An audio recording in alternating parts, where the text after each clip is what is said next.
Olá, muito boa noite. A partir de hoje, durante 4 sábados, estaremos juntinhos aqui na TV Ponta Negra com o programa Foca no Enem e aulas especialmente voltadas para você que está se preparando para enfrentar essa maratona de provas.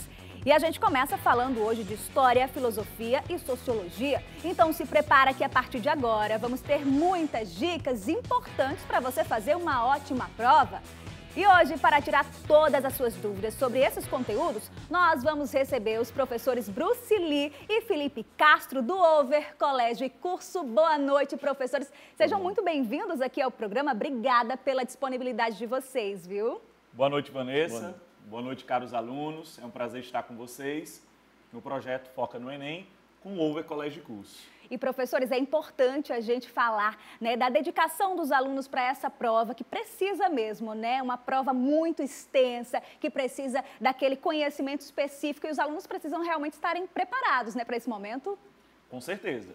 A prova de Ciências Humanas, nos últimos anos, ela tem se mostrado um verdadeiro desafio para os alunos, uma prova cada vez mais difícil, de altíssimo nível, com textos muito bons, que exige do aluno um conhecimento teórico profundo e, além de tudo, ser um bom leitor para interpretar cada texto, cada imagem, etc.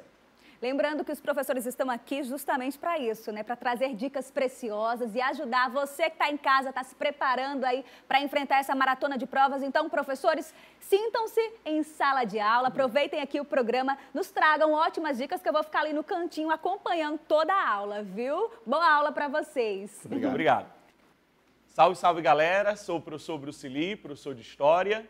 Professor Felipe Castro, de Filosofia e Sociologia. É um prazer estar com vocês no projeto Foca no Enem. Galera, trouxemos para vocês um tema muito importante e relevante para o Enem, que fosse interdisciplinar, né, para abrir um diálogo entre a História e a Filosofia. E aí a gente escolheu o tema do Iluminismo, que é conhecido também como Filosofia das Luzes. O Iluminismo, ou Filosofia das Luzes, ele emerge como a corrente filosófica da burguesia. De uma burguesia que almejava liberdade. Liberdade política, liberdade econômica, liberdade religiosa, em relação ao antigo regime.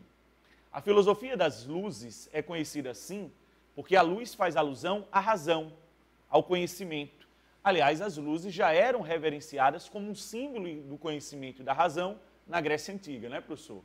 O grande marco do iluminismo, ele vai ser justamente essa retomada da razão. Os pensadores iluministas enxergam na Idade Média um período de certo obscurantismo religioso, um período de certo atraso do conhecimento.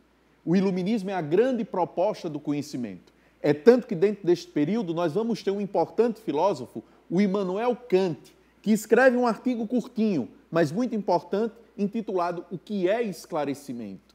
Ou seja, nesse artigo, Kant ele já lança as bases da filosofia iluminista, a importância de fazer o uso da razão, o que ele vai chamar de maioridade. O rompimento com o senso comum, o rompimento com esse pensamento religioso obscurantista que por muito tempo vigorou durante a Idade Média. Então, o iluminismo é uma tentativa de responder a essa problemática que começa na Idade Média. E aí, inclusive, a gente deve lembrar que a filosofia iluminista ela vai estar por trás de uma série de movimentos e eventos históricos, como, por exemplo, a Revolução Inglesa, a Revolução Americana de Independência, a Revolução Francesa. Inclusive, a Estátua da Liberdade, que é um presente da França aos Estados Unidos para celebrar o centenário da independência, ela traz a imagem de uma mulher segurando uma tocha, onde a luz faz alusão à luz da razão e da ciência. Uma das grandes características do iluminismo é o cientificismo. Inclusive, pode passar, a gente tem aqui a definição do que seria o iluminismo. Vamos lá? Pode passar? Está aí, ó. Quando a gente busca definir o que seria o iluminismo ou a filosofia das luzes, a gente o define como um movimento de caráter intelectual, de caráter filosófico, de caráter científico. Então a gente fala de pensadores, a gente fala de escritores, a gente fala de pesquisadores e cientistas, que terão uma enorme contribuição desde o Renascimento, porque o Iluminismo é herdeiro do Renascimento. Ele pega carona, inclusive, nas descobertas científicas de Galileu Galilei, de Nicolau Copérnico, de Johannes Kepler, né, de Isaac Newton, que colocam a ciência e o homem no centro do universo. Tanto que o Iluminismo tem uma característica em comum com o Renascimento, que é o humanismo, que é o antropocentrismo, que é o universalismo através do racionalismo científico. O Iluminismo ele vai surgir na Europa, é um movimento europeu, mas da Europa ele chega à América, chega inclusive ao Brasil, tá? Ele vai influenciar alguns movimentos no Brasil, principalmente relacionados à crise do sistema colonial, como, por exemplo, a Inconfidência Mineira e a Conjuração Baiana, e que vai ter o seu auge no século XVII e XVIII. O século XVII e XVIII, ele assinala a crise do Antigo Regime. Inclusive, o Antigo Regime é um termo criado pelos filósofos do Iluminismo, porque acreditavam trazer um novo regime, o regime da liberdade política e da liberdade econômica contra o absolutismo, onde você tinha a centralização de todos os poderes nas mãos de um rei e a intervenção do Estado na economia. E aí era um movimento que se opunha às trevas da ignorância, a ignorância baseada na superstição religiosa, numa mentalidade religiosa que era fanática e que tinha um fundo medieval ligado, por exemplo, à Inquisição ou às guerras de religião que surgem no conflito entre católicos e protestantes com a Reforma. Muito bem, e é dentro desse contexto que nós vamos ver o surgimento de grandes pensadores. Eu já citei aí a figura do Kant, nós vamos ter dentro desse contexto político que visam a liberdade política, econômica, uma liberdade de pensamento, a figura de John Locke. Locke é esse grande incentivador do pensamento liberal, de um liberalismo político, de um liberalismo econômico, principalmente a sua filosofia, o seu pensamento é para se opor ao antigo regime.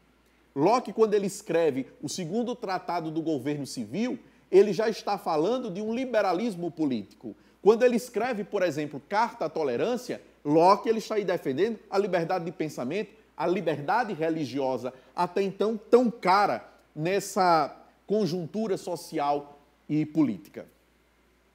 E aí, posto a definição, a gente busca as características do iluminismo. Pode passar? Então, ó, o que caracterizaria o iluminismo? O iluminismo ele é um movimento que defende uma sociedade mais justa e uma sociedade mais humana. Então, ele é a favor de um humanitarismo e de um igualitarismo. E aí você vai perceber que o iluminismo vai influenciar a Revolução Francesa, principalmente naquele que era o seu lema: liberdade, igualdade e fraternidade. O iluminismo ele tem uma grande preocupação com a questão da isonomia, que era algo que já era defendido na Grécia Antiga, de que todos os homens, enquanto cidadãos, eram iguais ou deveriam ser iguais perante a lei. Os homens deveriam ter os mesmos direitos civis, porque teriam os mesmos direitos naturais, que, segundo Locke, seria o direito à vida, o direito à liberdade, o direito à propriedade, principalmente a propriedade privada, que era uma das principais bandeiras defendidas pelo iluminismo. Tenho a crença na razão, tenho a crença no progresso técnico e científico, inclusive o iluminismo lá no século XIX vai influenciar Auguste Comte e a filosofia positivista, que tinha como lema ordem e progresso, o progresso técnico e científico, mas que se opunha abertamente à intolerância religiosa, à intolerância política, ao radicalismo político e religioso. Tanto que John Locke vai escrever uma obra intitulada Cartas da Tolerância, em que ele vai defender a separação entre Estado e Igreja. É o iluminismo que vai propor, pela primeira vez, a ideia de um Estado leigo ou laico, de um ensino leigo ou laico, sem estar vinculado à religião. E é justamente aí, professor Bruce, que entra uma coisa muito importante para vocês. Como o século XIX ele vai recepcionar as ideias iluministas.